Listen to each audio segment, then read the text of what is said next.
नमस्कार दोस्तों, YouTube channel Ravi LLB में आपका स्वागत है।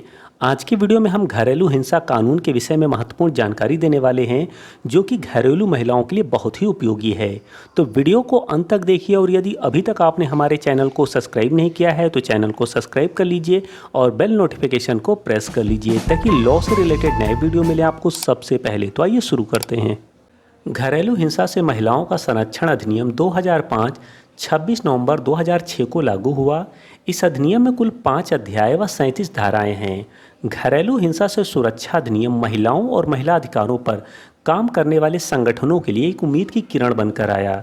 घरेलू हिंसा अधिनियम में महिलाओं के साथ होने वाली लगभग सभी प्रकार की हिंसा को न सिर्फ परिभाषित किया गया है, बल्कि समस्या के अनुरूप सुरक्षा का अधिकार, निवास का अधिकार, चिकित्सा का अधिकार, भोजन का अधिकार जैसी राहतों को शामिल किया गया है। इस कानून का उद्देश्य परिवार के अंदर घरेलू हिंसा की शिकार महिला को सुरक्षा प्रदान करना है। घरेलू हिंसा की परिभाषा। अधिनियम की धारा 3 घरेलू हिंसा को परिभाषित करती है। धारा 3 के अनुसार किसी पुरुष या उसके रिश्तेदार द्वारा महिला जो कि उसके रिश्ते में थी या है को शारीरिक, मानसिक, आर्थिक या भावनात्मक रूप से नुकसान या चोट पहुंचाना या पहुंचाने का प्रयास करना घरेलू हिंसा के अंतर्गत आता है। घरेलू हिंसा की परिभाषा के अंतर्गत महिला को दहेज या अन्य संपत्ति की मांग करना या उसके लिए महिला से जुड़े किसी अन्य व्यक्ति या रिश्तेदार को परेशान या प्रताड़ित किया जाना भी घरेलू हिंसा के अंतर्गत आता है।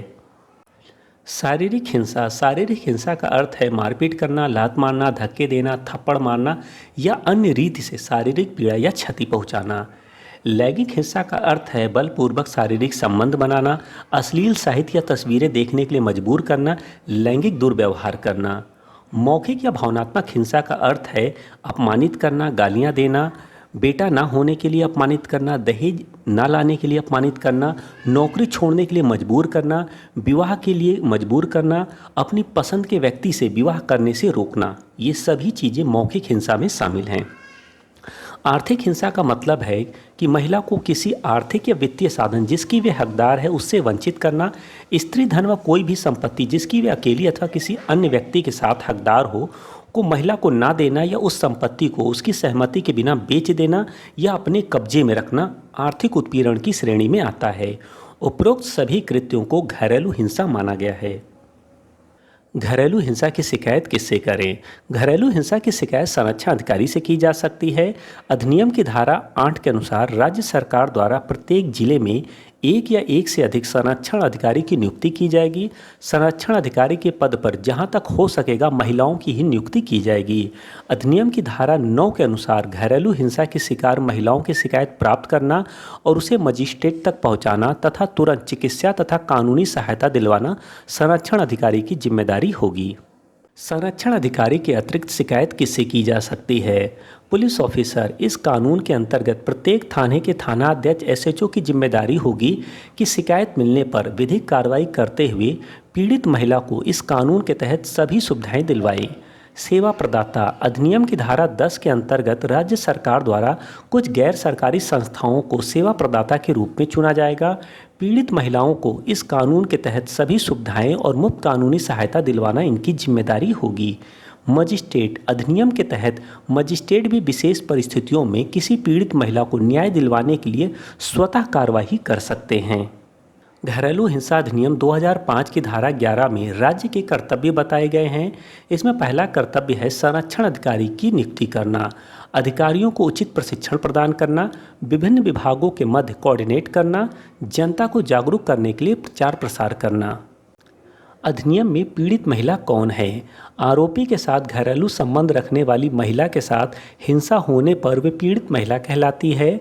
इस अधिनियम के अंतर्गत प्रावधानों का उपयोग करने के लिए विवाह का होना जरूरी नहीं है, अर्थात इस अधिनियम में बहन, बेटी, बहू और माँ भी शिकायत दर्ज करवा सकती है। अब दूसरा सवाल आता है कि शिकायत कौन दर्ज करवा सकता है? अधिनियम की धारा 12 के अंतर्गत घरेलू हिंसा की शिकार महिला या संरक्षण अधिकारी या कोई भी व्यक्ति जो इस प्रकार की घटना की जानकारी रखता हो मजिस्ट्रेट के समक्ष शिकायत को दर्ज करवा सकता है। घरेलू हिंसा की शिकायत कैसे करें? घरेलू हिंसा की शिकायत पीड़ित महिला या उसकी तरफ से किसी अन्य व्यक्ति द्वारा फ़ोन, ईमेल या लिखित रूप से शिकायत को दर्ज करवाया जा सकता है। घरेलू हिंसा की शिकायत कब की जा सकती है? घरेलू हिंसा की शिकायत हिंसा होने के बाद या हिंसा होते समय या हिंसा की आशंका होने पर शिकायत को दर्ज करवाया जा सकता है। घरेलू हिंसा की सुनवाई कैसे होती है? प्रार्थना पत्र मिलने के बाद मजिस्ट्रेट द्वारा सुनवाई की तारीख घोषित की जाती है, जो कि प्रार्थना पत्र दाखिल करने की तारीख से 3 दिन के भीतर हो सकती है। प्रार्थना पत्र का फैसला मजिस्ट्रेट द्वारा 60 दिन के अंदर कर दिया जाता है। मजिस्ट्रेट सुनवाई की तारीख संरक्षण अधिकारी को देगा। इसके बाद संरक्षण अधिकारी प्रतिवादियों को सुनवाई की तारीख की सूचना 2 दिनों के अंदर या मजिस्ट्रेट के आदेशानुसार देगा। मजिस्ट्रेट द्वारा पीड़ित या आरोपी या दोनों को सेवा प्रदाता से परामर्श लेने का निर्देश दे सकता है। कार्रवाई की वीडियो रिकॉर्डिंग भी कराई जा सकती है। कार्रवाई के दौरान पीड़ित महिला को ससुराल में निवास से निष्कासित नहीं किया जा सकता है। घरेलू हिंसा अधिनियम में महिलाओं को प्राप्त होने वाली सुविधाएं। धारा 14 परामर्शदाता से परामर्श लेने का निर्देश। मजिस्ट्रेट इस अधिनियम के अंतर्गत अगर महिला चाहे तो विपक्षी या पीड़ित महिला को अकेले या संयुक्त रूप से सेवा प्रदाता के किसी सदस्य से जो परामर्श में योग्यता और अनुभव रखता है परामर्श लेने का निर्देश दे सकता है। धारा 16 कार्रवाई को बंद कमरे में किया जाना। यदि मजिस्ट्रेट को ऐसा लगता है कि मामले की परिस्थितियों के कारण और यदि महिला चाहे तो वह इस कानून के अंतर्गत होने वाली कार्रवाई बंद कमरे में करने की मांग करती है तो मजिस्ट्रेट विशेष परिस्थितियों में कार्यवाही को बंद कमरे में संचालित कर सकता है। धारा 17 साझी गृहस्थी में रहने का अधिकार। प्रत्येक महिला को साझी गृहस्थी में निवास का अधिकार होगा, वे चाहे उसमें कोई अधिकार रखती हो या नहीं।